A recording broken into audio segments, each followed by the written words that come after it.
The Arab Media Forum brings together the prominent media professionals and outlets from the region to Dubai in an annual event to share, learn and discuss the important issues of the day. This year, the 18th edition was held at the end of March over 2 days at Dubai World Trade Center. We recorded a series of podcast interviews with international guests. What follows are excerpts from those conversations. Welcome to Dubai Works, the business podcast about the innovators, the products, the services, and trending topics. Loving Dubai's take on the business stories that matter. My name is Richard Fitzgerald. I'm the founder of Augustus Media, publishers of Lovin Dubai, Lovin Saudi, and Smashy TV. Each week, we'll be interviewing the dynamic business leaders of Dubai. Dr. Fawaz George is Professor of International Business Relations at the London School of Economics and Political Science. He spoke to us about how economic changes in the Middle East have transformed the media landscape. Dr. Fawaz, good afternoon. Good afternoon. Thank you for joining us. My pleasure. We're at the Arab Media Forum and it's been an exciting 2 days here in Dubai. What's your experience of the event been? Well, this is not the first time that I participate in the Arab Media Forum. I think for me as an academic, this is a very, very important experience. It allows me as an academic who basically dabbles in the world media to really put my finger on the pulse of the Arab media. What's happening? What are the major trends? How are the media, Arab media, cover the world? The relationship between media and politics, and of course my interactions with Arab journalists really enriches my understanding and my knowledge of the international relations which I teach at the London School of Economics. We then spoke to Amjad Taha, a political analyst and author of The Deception of the Arab Spring and head of research and studies at the British Middle East Centre. The Arab Spring obviously, came about from the masses, from the public. It was on social media. It was kind of an uprising in certain countries. And you alluded to how the leadership here in the UAE has shown a different path and a different direction. You mentioned the future, and obviously Dubai is hosting Expo 2020 with the tagline of Connecting Minds. How important do you think leadership and visions like that are for the future of the region? It's really important, and it's good that you mentioned that. Look, if we look at this, the Arab Media Forum, it has a different vision. Look who is running this. It's a female who's running that. It's a woman who's running this. Now we're talking about here Muna Al-Murri, who is the president of the Dubai's Press Club and a chairperson of the AMF organizing this event itself. Now a female is running this forum, which means that this is the revolution the Arab world wanted. More rights for a female, more participant. Yeah. And that's what they are having. She's participating. She's not just participating. She's organizing and she's managing the influence of the future and the change of the future for the Arab media. Yeah. She's participating in a large scale here. We're talking about, and of course, if we're going to talk about the leadership, I think the leadership, our leadership around the Arab world or in general in the world, we need a humble leadership such as His Highness Sheikh Mohammed bin Rashid Al Maktoum, the Vice President and the Prime Minister of the UAE and the ruler of Dubai.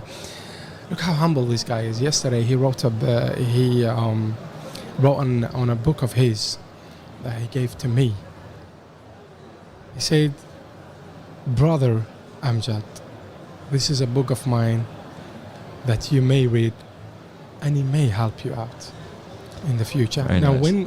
when His Highness says brother to the person who is just an author or an analyst or someone, says a brother, that's a quite humble person.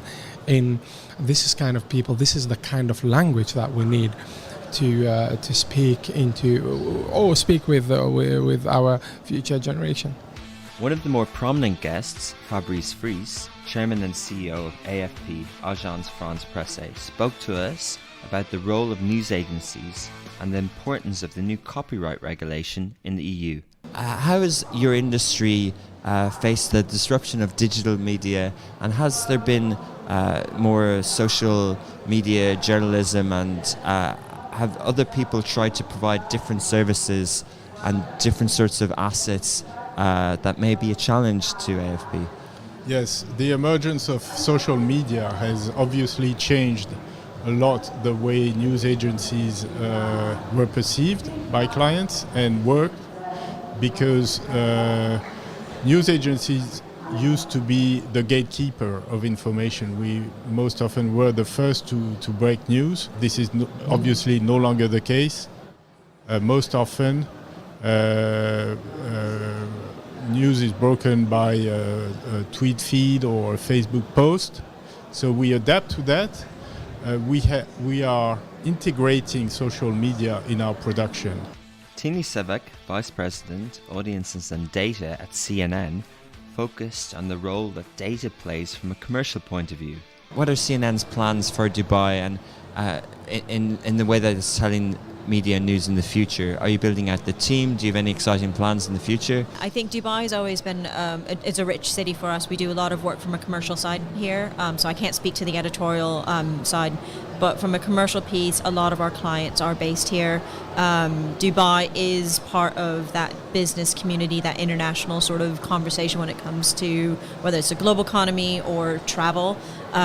So as CNN, from a commercial perspective, it is continuing to be part of that, to help communicate sort of not just the richness of what Dubai is. It's not a stopover city, but actually how do we highlight the arts and culture? How do we highlight the city of innovation that it is? How do we highlight all of that and help tell the Dubai story within the international community? Finally, we spoke to Daniel Funk, the fact-checking reporter at the Poynter Institute.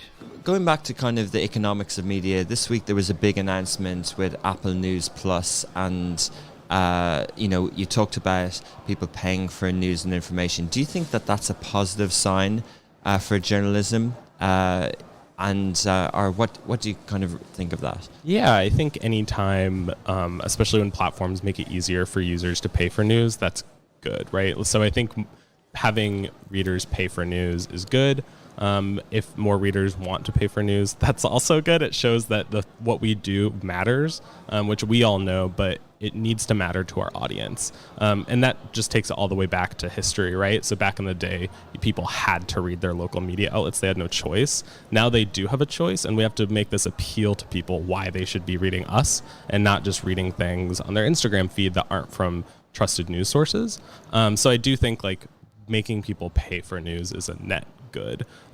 There are problems there, right? So some lower income audiences can't afford to pay for news, but they still deserve it and sometimes need it more than others. So we have to figure out ways to make it equitable. But I think overall, it's a net good when people are paying for news. And I think it's on big tech platforms like Facebook, Apple, Google, whichever one you're talking about, to make it easier for people to pay for that content. Brilliant. Well, thanks a lot for your time, Daniel. Best of luck with your talk later, and hopefully see you around. Yeah, thanks so much for having me. This was fun. Great. Thank you.